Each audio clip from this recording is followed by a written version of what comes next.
नमस्कार दोस्तों। 2025 और 2026 ये एक ऐसा ईयर होगा जहां पर बैंक एग्जाम्स में बहुत सारी वैकेंसीज आने वाली हैं। अपकमिंग इन 2 सालों में दोस्तों आपके लिए पीओ लेवल की वैकेंसीज कितनी आएंगी और उसकी प्रिपरेशन अगर आप बिल्कुल जीरो से आज से शुरुआत करते हैं तो कैसे आप कर सकते हैं, इसको लेकर ये वीडियो पूरा रहने वाला है। इस वीडियो को पूरा देखिएगा, आपके सभी सवालों के जवाब इसमें मिल जाएंगे। स्टेप बाय स्टेप एक एक करके हम लोग दोस्तों इसके बारे में जानेंगे। तो प्लीज एक काम करिए, सारे के सारे लोग अपनी नोटबुक निकाल लीजिए जहां पर आप उस इंफॉर्मेशन को लिखें जो मैं आपको दे रहा हूं। सबसे पहली चीज आप सब लोगों को मैं क्वालिफिकेशन, एज लिमिट, एग्जाम की स्टेज, उसकी कट ऑफ, सिलेबस क्या होगा, सैलरी क्या होगी, अपकमिंग प्रमोशन क्या होंगे, सब इसके बारे में बताऊंगा। एंड में बताऊंगा प्रिपरेशन कैसे करनी है। सबसे पहले देखो पीओ के एग्जाम्स कौन कौन से होते हैं जो अपॉर्चुनिटी आपको देते हैं, उन पर ध्यान देंगे। नंबर 1 आईबीपीएस का पीओ एग्जाम होता है। आईबीपीएस की फुल फॉर्म होती है institute of banking and personnel selection.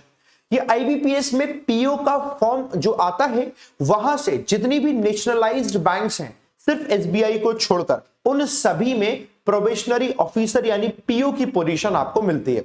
तो इसको लेकर हर साल वैकेंसीज आती हैं। इस साल भी वैकेंसीज आएंगी, अगस्त के मंथ में इसके फॉर्म आएंगे।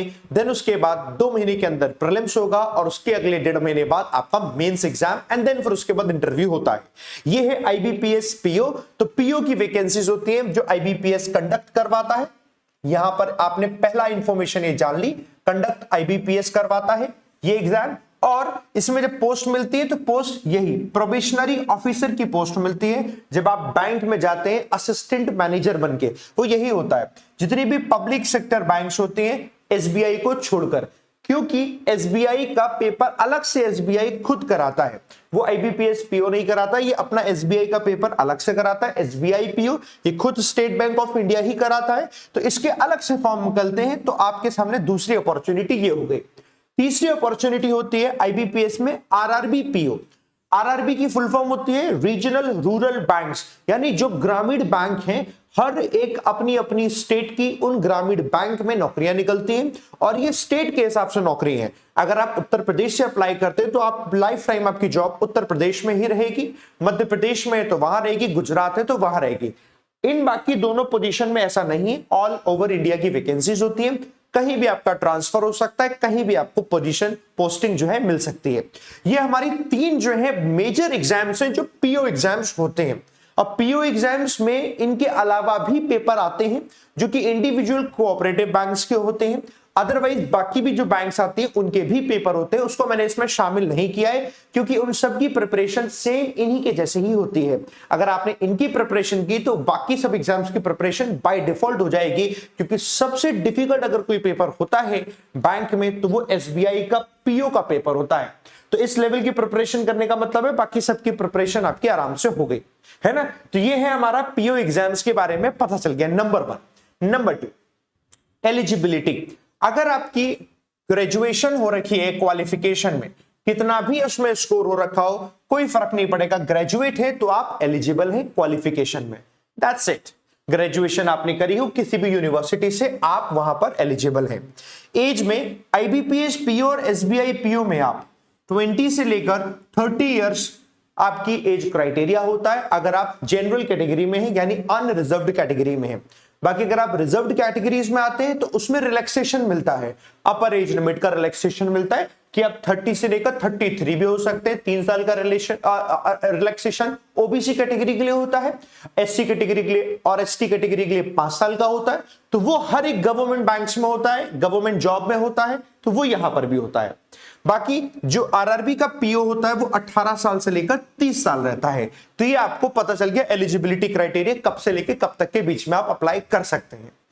नंबर ऑफ अटेम्प्ट्स जो है बाकी आईबीपीएस और आरआरबी में तो कोई भी सीमा नहीं होती, जब तक आपकी एज है तब तक आप कितनी बार भी या सारे बार भी आप अप्लाई कर सकते हो और अप्लाई करने के बाद दोस्तों पूरी ताकत लगा सकते हो। लेकिन एसबीआई में अगर आप अनरिजर्व्ड कैटेगरी से हैं तो सिर्फ 4 बार या फॉर्म भर सकते हैं। एसबीआई में अनरिजर्व्ड कैटेगरी से तो सिर्फ 4 बार ही फॉर्म भर सकते हैं। 4 है फॉर अनरिजर्व्ड कैटेगरी यानी कि जनरल के लिए। तो ये नंबर ऑफ अटेम्प्ट्स है एसबीआई पीओ में। बाकी एग्जाम्स में ऐसा नहीं होता। बाकी एग्जाम्स में जब तक आप एलिजिबल हैं, जब तक आपकी एज है, तब तक आप वहां पर फॉर्म भर सकते हैं। ओके, ये बात हो गई एलिजिबिलिटी क्राइटेरिया की। अब आते हैं सिलेक्शन प्रोसेस की। बहुत ध्यान से सुनिएगा। आईबीपीएस पीओ में पहले प्रीलिम्स होता है, फिर मेंस होता है, फिर इंटरव्यू होता है। दैट्स इट, 3 स्टेज हो गई, ठीक है। ऐसे ही आरआरबी जब पीओ आता है, रीजनल रूरल बैंक का पीओ, इसमें भी देखो प्रीलिम्स है, मेंस है, इंटरव्यू है। जो सबसे बड़ा बनता है वो है एसबीआई पीओ। एसबीआई पीओ में प्रीलिम्स आएगा, मेंस आएगा, और मेंस के बाद साइकोमेट्रिक टेस्ट आता है, फिर आता है इंटरव्यू। और इस इंटरव्यू के दौरान ही एक और चीज होती है जिसको जीईपीआई बोलते हैं, जीई प्लस पीआई। जी का मतलब होता है ग्रुप एक्सरसाइज, पीआई का मतलब होता है पर्सनल इंटरव्यू। ये सबसे बड़ा प्रोसेस होता है एसबीआई पीओ का। तो मैं बता रहा हूं एसबीआई पीओ का टॉप लेवल की जॉब मिलती है, तो क्राइटेरिया भी इसके हिसाब से अलग ही रखा जाता है, अलग पेपर होता है, बड़ा शानदार तरीका है, और जॉब भी फिर शानदार मिलती है, ठीक है। तो ये हमारा हुआ दोस्तों सिलेक्शन प्रोसेस तीनों एग्जाम का। ओके जी, अब इसके लिए कैसा एग्जाम पैटर्न है अब मैं वो बताता हूं। तो सबसे पहले हम आईबीपीएस पीओ का एग्जाम पैटर्न समझेंगे। तो प्रीलिम्स होगा, प्रीलिम्स आपका 1 आवर का पूरा पेपर होता है, 100 मार्क्स का, 100 क्वेश्चंस का 100 मार्क्स का पेपर होता है। इंग्लिश, क्वांट और रीजनिंग, ये 3 चीजें पूछी जाएंगी। इंग्लिश 30 क्वेश्चंस होंगे और क्वांट रीजनिंग के 35 क्वेश्चंस होते हैं। इंग्लिश के 30 में से 30 मार्क्स और क्वांट रीजनिंग के 35 होते हैं। इनके 20 मिनट्स अलग से मिलेगी, और यहां पर दोस्तों 20 इसको मिलते हैं। तो ऐसे करके प्रीलिम्स एग्जाम होगा। और मैं आपको बता दूं, प्रीलिम्स एग्जाम चाहे ये पीओ हो चाहे क्लर्क हो, मैक्सिमम जो बैंक्स में होते हैं ऑलमोस्ट यही रहता है, मैथ्स, रीजनिंग, इंग्लिश, ऑलमोस्ट ये रहता है। ऑलमोस्ट इसलिए कह रहा हूं क्योंकि आरआरबी में इंग्लिश नहीं होता है, शुरुआत में सिर्फ क्वांट रीजनिंग होती है। तो अभी आईबीपीएस का प्रीलिम्स आपने दिया, क्वालिफाई किया, इसकी कट ऑफ निकली, अब आप आते हैं मेंस में। तो मेंस आपका 3 आवर 30 मिनट का पूरा पेपर होता है, 225 मार्क्स का पूरा पेपर होता है ना। आप देखो इसमें मेंस में रीजनिंग और कंप्यूटर पूरा एक साथ आता है, 45 क्वेश्चंस होते हैं और उसकी मार्क्स होते हैं 60, पूरा 1 घंटा इसी के लिए अलॉट मिलेगा। डीआई आता है, डेटा इंटरप्रिटेशन, 35 क्वेश्चंस आते हैं, 60 मार्क्स के होते हैं, 45 मिनट इसको मिलते हैं अलग से। इंग्लिश आता है, 35 क्वेश्चंस होते हैं, 40 मार्क्स आते हैं, 40 मिनट्स इसको मिलते हैं। मेरा नाम विशाल परिहार है, मैं इंग्लिश ही पढ़ा रहा हूं पिछले 10 सालों से, और हर साल मैक्सिमम आउटपुट जो है मेरे बैच से निकलता है, जिसमें स्टूडेंट सिलेक्शन लेते हैं। तो एक बार अगर आप देखेंगे एसबीआई पीओ टॉपर, बस इतना सर्च कीजिएगा, आपको बहुत सारे टॉपर मिलेंगे अनअकैडमी से और पढ़े हुए स्टूडेंट्स। और वो स्ट्रेटेजी दोस्तों क्या फॉलो करते हैं वो भी आपको बताऊंगा मैं यहीं पर। जीए जनरल अवेयरनेस होती है, बैंकिंग अवेयरनेस होती है, इकोनॉमी अवेयरनेस होती है, सब मिलाकर आता है 40, और 40 ही इसका मार्क्स होता है, 35 मिनट्स होते हैं। तो ये तो हमारा ऑब्जेक्टिव पेपर हो गया, पूरा टिक मार्क लगाया ऑब्जेक्टिव पेपर। जैसे ऑब्जेक्टिव खत्म होगा तो फिर डिस्क्रिप्टिव पेपर भी आता है, डिस्क्रिप्टिव पेपर, जहां ऐसे और लेटर ये दोनों दोस्तों पूछे जाते हैं। एक ऐसे आ जाता है, एक लेटर आता है, 2 आपके क्वेश्चंस ये बन गए। ये 25 मार्क्स के होते हैं, 30 मिनट्स इसमें मिलता है। ऐसे मिलकर एक कंप्लीट पेपर आपका एग्जाम पैटर्न बनता है, और इसके बाद होता है आपका इंटरव्यू। जो भी आपका मेंस बना उसके बाद इंटरव्यू, ये ऐसा पैटर्न है एग्जाम पैटर्न। तो आपको समझ में आ गया, इतने सारे सब्जेक्ट्स हैं जो कि आपको पढ़ाई करनी है। पीओ में 2024 का जब नोटिफिकेशन आया तो तब से ना एक चेंज आ गया, उस चेंज को देखिए।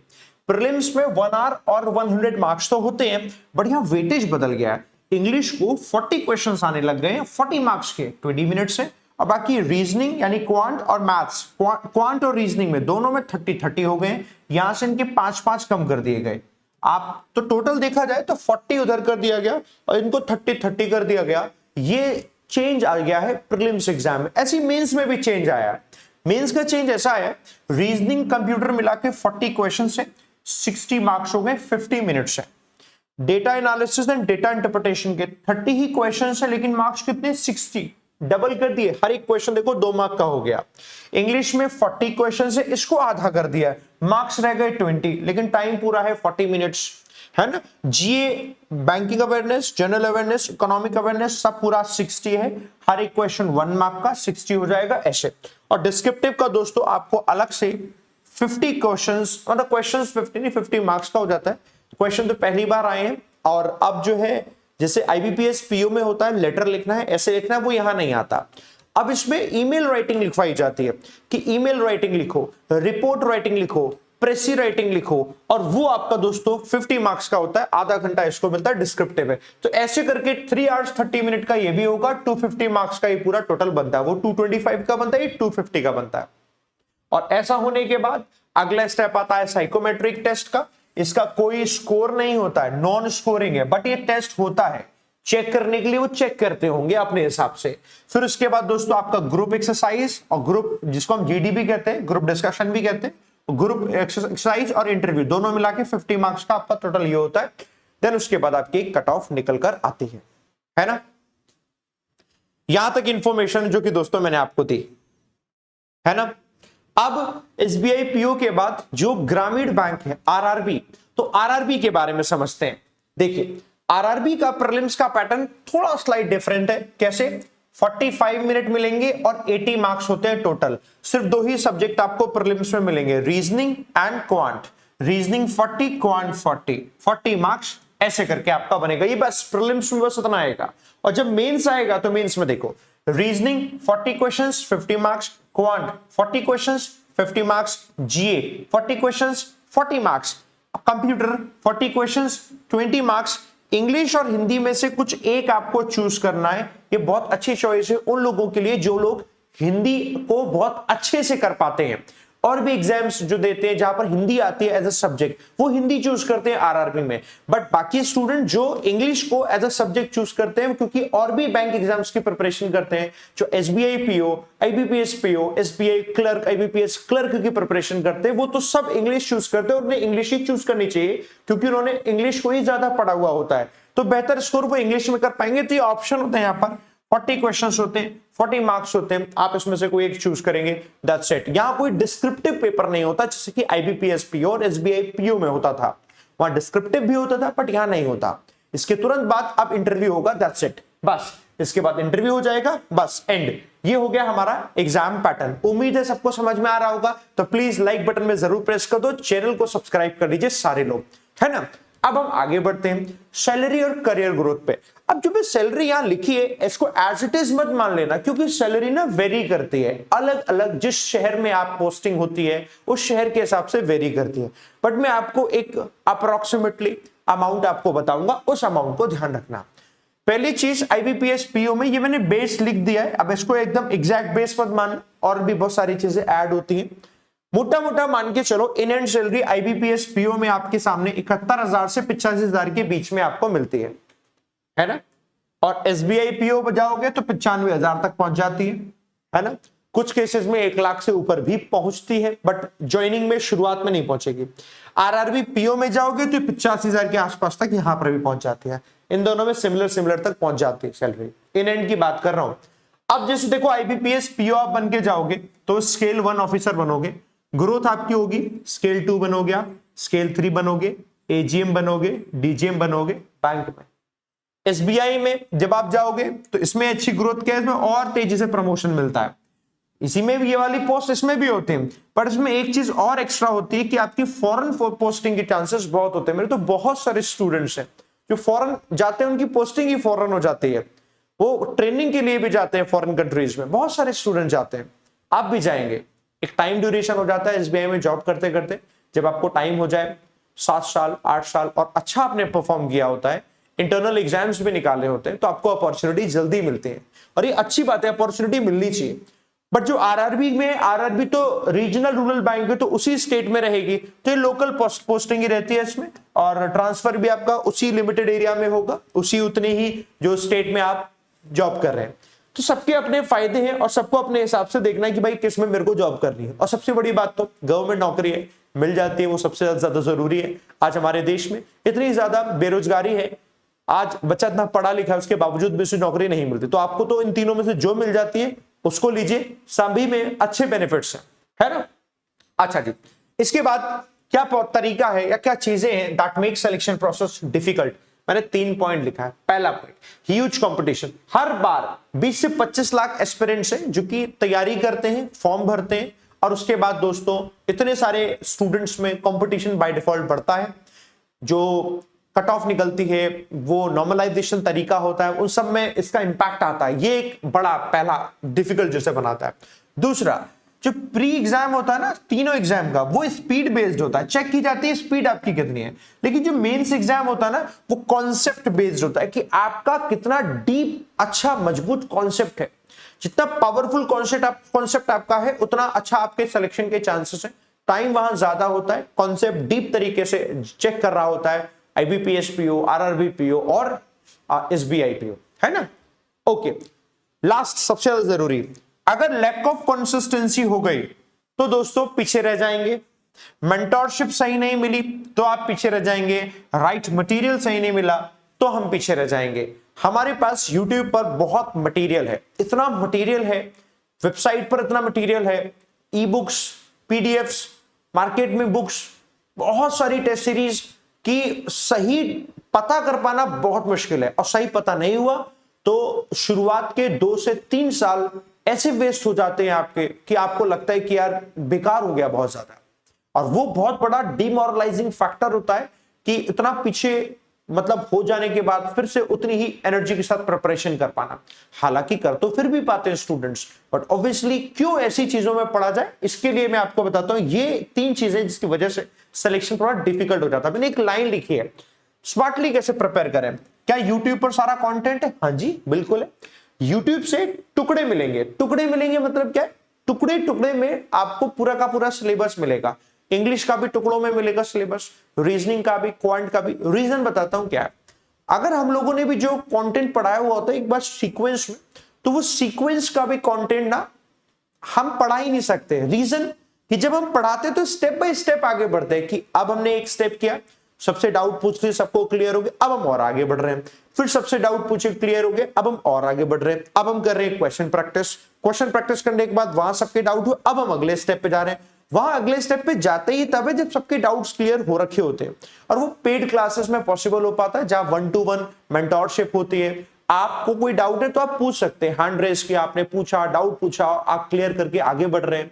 आपके डाउट्स मैं नहीं बता पा रहा हूं तो टीम के मेंबर से आपने डाउट सेक्शन में डाउट पूछा, मेंटोरशिप पे, ये सारी चीजें उसमें होती है which is not in YouTube. लेकिन सिलेक्शन की चाहिए एक ही जगह पर फुल मेंटोरशिप। तो फुल मेंटोरशिप के लिए बाबू मैं आपको बताता हूं कैसे आपको प्रिपरेशन करनी होगी। देखिए ये आपके सामने एक बैच है, प्रयास 2.0 फाउंडेशन। अब ये मैं इसलिए नहीं कह रहा हूं सिर्फ इस बैच को ज्वाइन करना है, नहीं। जैसे ये फाउंडेशन बैच है ऐसे ही आपको कोई एक फाउंडेशन बैच ज्वाइन करना है, कोई भी एक बैच जहां पर आप फाउंडेशन पढ़ेंगे। इस फाउंडेशन का मतलब है हर एक सब्जेक्ट का बेसिक आपको पढ़ना है। अब आपने पढ़ लिया बेसिक इंग्लिश में कि क्या क्या हमें इंग्लिश में पढ़ना है, क्योंकि इंग्लिश भी बहुत बड़ी है, क्वांट भी बहुत बड़ी है, रीजनिंग भी बहुत बड़ी है, काफी बड़ी है ना बाबू। तो सब कुछ पढ़ना नहीं, जो एग्जाम के लिए इंपॉर्टेंट है हमें वही पढ़ना है ना। जीए में जो एग्जाम के लिए इंपॉर्टेंट है वही पढ़ना है, कंप्यूटर्स में जो एग्जाम के लिए इंपॉर्टेंट है वही पढ़ना है, हिंदी भी पढ़ रहे हैं तो उसमें भी जो एग्जाम के लिए इंपॉर्टेंट है वो पढ़ना है। तो आपको जो पढ़ना है वो एग्जाम ओरिएंटेड हो, इसके लिए पहले एक फाउंडेशन बैच पढ़ना होता है। इस फाउंडेशन बैच में पूरा आपको यह पढ़ाया जाता है कि कैसे आप प्रीलिम्स के कॉन्सेप्ट्स को सीखेंगे, साथ में कैसे आप मेंस में आने वाले कॉन्सेप्ट्स को सीखेंगे, साथ में जब आपका इंटरव्यू होगा उस इंटरव्यू में क्या आपके लिए इंपॉर्टेंट चीजें जरूरी हैं, एवरीथिंग सब कुछ आप फाउंडेशन बैच में सीखते हैं। अच्छा, फाउंडेशन में जब आप सीख लेंगे तो पहला स्टेप आपका कंप्लीट हुआ। दूसरा स्टेप होता है दोस्तों प्रैक्टिस। अब ये दो ही चीजें होती हैं बस, एक फाउंडेशन किया फिर की प्रैक्टिस। अब ये प्रैक्टिस जो होती है प्री के क्वेश्चंस जो होते हैं जिसे हम बोलते हैं प्रीलिम्स के क्वेश्चंस उनकी एंड मेंस की क्वेश्चंस उनकी। तो ये जो प्रीलिम्स और मेंस की क्वेश्चंस की प्रैक्टिस होती है दैट्स इट, बस हो गया काम। ये बहुत जरूरी एंड ये बहुत सिस्टमैटिक होना जरूरी है। आपकी लाइफ का इतना इंपॉर्टेंट जो टाइम है वो कहीं ऐसे ही वेस्ट ना हो, विच इज वाई मैं आपको स्ट्रांगली रिकमेंड करूंगा कि आप एक फाउंडेशन बैच को ज्वाइन कीजिए। फाउंडेशन बैच आपने चाहे मेरा पढ़ा हो, चाहे यूट्यूब पर किसी भी टीचर से आप पढ़ रहे हैं उनका फाउंडेशन बैच पढ़ रहे हैं, but paid class is a very very important tool जो कि आपको सिलेक्शन तक ले जाएगा, क्योंकि वहां आप स्टेप बाय स्टेप आगे बढ़ रहे हैं, अपनी गलतियों को आप समझ के उसको सुधार कर पा रहे होंगे। मैं तो एक ऐसा टीचर हूं दोस्तों, डाउट सेशंस इतने लगाता हूं कि आप आइए अपने सारे डाउट्स पूछिए, एक एक पकड़ पकड़ के डाउट पूछता हूं मैं, जबरदस्ती याद करवा करवा के, डांट लगवा लगवा के, डाउट बनवा बनवा के पूछता हूं। क्योंकि मुझे मालूम है मेरी क्लास में से 100% रिजल्ट आए, उसके लिए मुझे मेहनत करनी है, क्योंकि तभी जाकर अपकमिंग स्टूडेंट्स भी इंस्पायर होंगे और वो भी बाहर जाके कहें कि हाँ अन अकेडमी पर पढ़ रहे थे, विशाल सर से पढ़ रहे थे। अच्छा है, मैं अपनी तारीफ इसलिए करता हूं क्योंकि मेरे बैच में स्टूडेंट जब आता है, चाहे वो बिलो एवरेज होता है, जब वो निकल कर जाता है तो सिलेक्शन लेकर जाता है। खुद की अगर कोई गलती करता है तो बात दोस्तों अलग है, उसमें हम कुछ नहीं कर सकते। बट हाँ, अगर आप खुद में दृढ़ निश्चय करते हैं, खुद में पूरा विश्वास रखते हैं और आप कहते हैं कि नहीं मैं पूरी मेहनत करने के लिए तैयार हूं, तो आपका सिलेक्शन 100% होगा, ये मेरा आपसे वादा है। अब आ जाइए, अगर आपको मुझसे पढ़ना है, मेरी पूरी टीम से पढ़ना है, तो उसके लिए अभी अनअकैडमी पर ये बैच है, प्रयास 2.0 फाउंडेशन बैच। ये फाउंडेशन बैच में चारों टीचर्स आपको पढ़ा रहे हैं। आपको इस बैच को ज्वाइन करना है तो पर्टिकुलर किसी बैच को ज्वाइन नहीं करते, इसके लिए आपको लेना है अनअकैडमी पर सब्सक्रिप्शन। अब 12 महीने का सब्सक्रिप्शन लीजिए, उस सब्सक्रिप्शन में जितने भी बैचेस होंगे वो आते जाएंगे। जैसे कि अभी ये फाउंडेशन बैच है, ये जो कि 9 तारीख से शुरू होगा, 9 जून से। दूसरा, जो लोग ऑलरेडी पढ़ रहे हैं उन लोगों के लिए मेंस का बैच है। अच्छा, दूसरी स्लाइड में जरा मैं दिखाता हूं, उन लोगों के लिए मेंस का बैच है, ठीक है, वो लोग मेंस के बैच में पढ़ते हैं। मेंस मैंने यहां पे लगा नहीं रखा है, वो लोग मेंस के बैच में पढ़ते हैं जिनको मेंस पढ़ना है। ऐसे ही जैसे आप प्रीलिम्स कंप्लीट करेंगे तो फिर मैं आपको मेंस की क्वेश्चन प्रैक्टिस कराऊंगा, मैं आपको प्रीलिम्स की क्वेश्चन प्रैक्टिस कराऊंगा। एग्जाम आएगा तो एग्जाम ओरिएंटेड हम क्वेश्चन प्रैक्टिस कर रहे होंगे। तो आप एक सब्सक्रिप्शन में सारे बैचेस को एक्सेस कर सकते हैं। तो सब्सक्रिप्शन के लिए डिस्क्रिप्शन में लिंक है। 6 महीने का सब्सक्रिप्शन लोगे 60% अभी ऑफ है, और 6 महीने का एक्सटेंशन यानी डबल वैलिडिटी। तो कहा जाए तो सिर्फ 3,000 रुपए में ही 12 महीने का सब्सक्रिप्शन है। That's it. इस कोड को लगाना एवीपी तो ये डिस्काउंट मिल जाता है ना। ये प्लस सब्सक्रिप्शन है। 9 महीने का लोगे तो 18 महीने का सब्सक्रिप्शन मिल जाएगा। तो मुझे लगता नहीं 9 महीने की आपको जरूरत होगी, अगर आप ग्रेजुएट हो चुके हैं तो। ग्रेजुएट नहीं है तो आप 9 महीने का ले लेना, अदरवाइज ये 12 महीने का सब्सक्रिप्शन आपके लिए बेस्ट है। आपने यहां पर आए, आपने यहां पर पढ़ना शुरू किया। ये सभी सब्सक्रिप्शन प्राइसेस आपके सामने दिए हुए हैं। इट इज ओनली जब आपको लग रहा है कि यार आपको प्रिपरेशन करनी है एंड यू आर 100% श्योर कि आप हार्डवर्क करेंगे, अपना हार्ड अर्न मनी लगाएंगे, आप अपना साथ में टाइम देंगे, तो सिलेक्शन लेने से कोई नहीं रोक सकता आपको। ये आपको करना है।